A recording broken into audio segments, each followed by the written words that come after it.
Hi. I know you can't really see this. This is a cycle of narcissistic abuse. It's just kind of a circle, and it's got a bunch of words on it, which I'm going to share with you now, since it's all going to be backwards anyways on the video, most likely. There's certain things that the narcissist does, and then there's reactions that you have that perpetuate this cycle that goes on and on and on of the narcissistic abuse. So let's start with the first thing. The narcissist comes along and charms you. Prince Charming on the white horse to rescue you, to be the savior for you, to answer all your questions, to be your mentor, to be your leader, to be your husband, your wife, your partner, your friend, whatever. They come along and they charm you. They whine you, they dine you, they tell you what they know you want to hear because they studied you, they've asked you the right questions, and they've paid attention. And these people sometimes have phenomenal memories about what you tell them. So yes, they know exactly what to say and do, what topics to bring up, what not to talk about, and that's what they do. So, as you get to know this person and they're telling you exactly what you want to hear, you begin idolizing them. You see them as your soulmate. This is the one. This is the very best friend. This is the person that's going to stay with me and help me along the way. We're going to be partners. We're going to start a business. We're going to get married. Whatever the case may be, you idolize them. They have no flaws in your eyes. And if they do, we'll work on them. I think together, we'll make it. We'll get through this. So you idolize the person. So, because you idolize them, you try to please them, especially if you're a people pleaser type person or a caretaker. You keep trying to impress them so that you don't lose them. Because you always feel this sense with the narcissist that if you don't do exactly what they say, jump through their hoops, dot the I's, cross the T's, that they're out of there. They're leaving. There's nothing holding them to you. There's nothing stopping them from leaving. Chances are, if you're with a narcissist, you may have some abandonment issues or rejection issues. So the last thing you want is to feel that pang. Pardon me, it's really dry in here. That pain of rejection, that pain of loss when the narcissist hits the road and leaves you behind or replaces you. So you're trying to avoid punishment. You're trying to avoid them finding somebody better than you, quote unquote better than you. You're trying to avoid loss. So you do pretty much anything the narcissist wants you to do.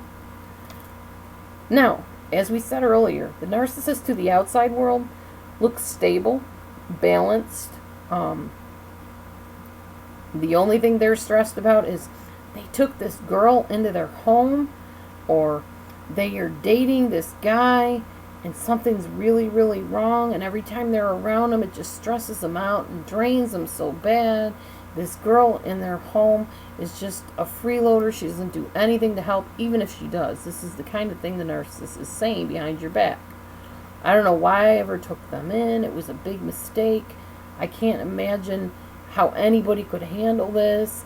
It's just totally exhausting me and draining me, and it's just more than I can bear. So they play the martyr, and you are the victimizer at that point because you're this evil being that they took into their life.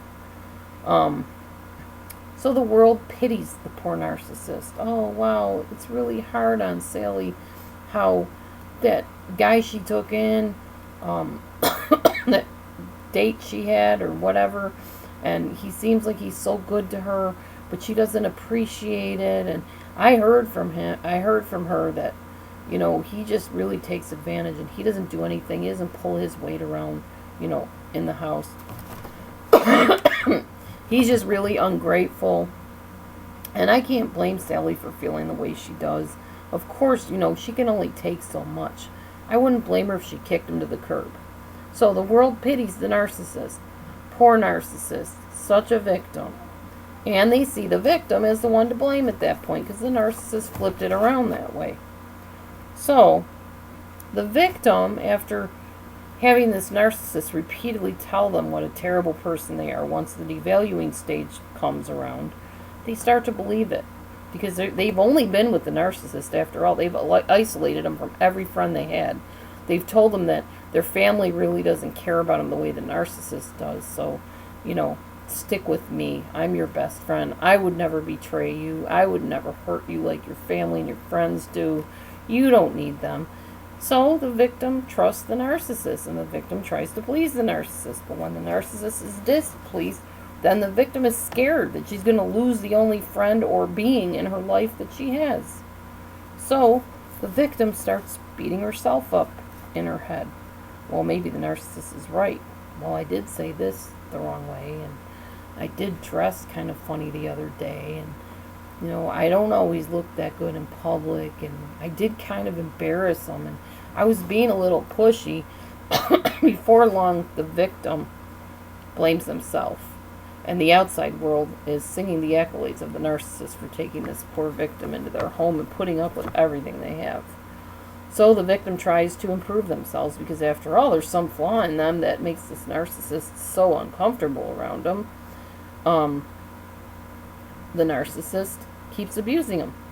Even more so, because the narcissist sees a victim as being weak, sees them as a wimp, and hates them, resents them, because it reminds them of their own inner weakness that they can't deal with. So then they decide, I don't like what I see. This person is such a wimp.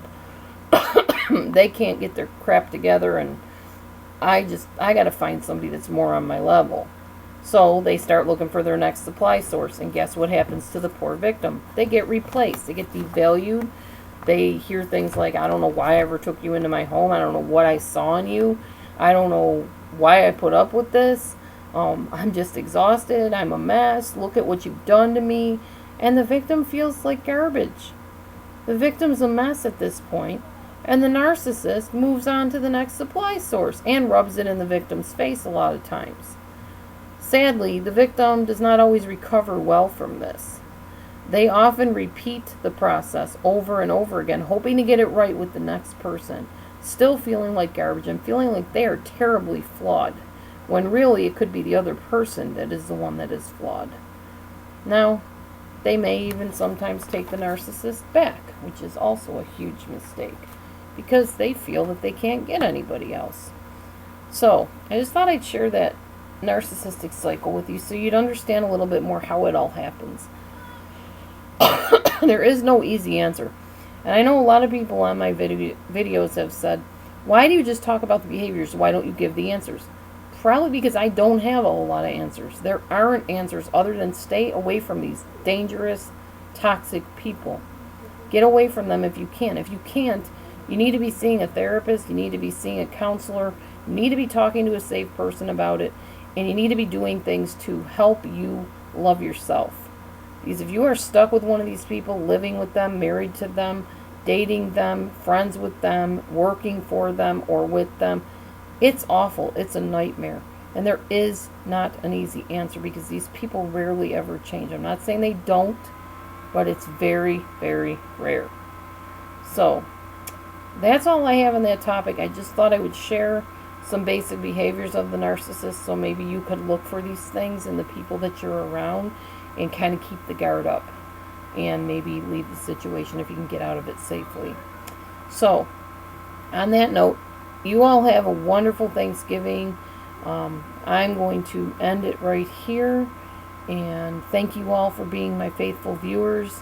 Again, if you have comments, questions, critiques, suggestions, whatever, write to me at DelusionDispeller@gmail.com.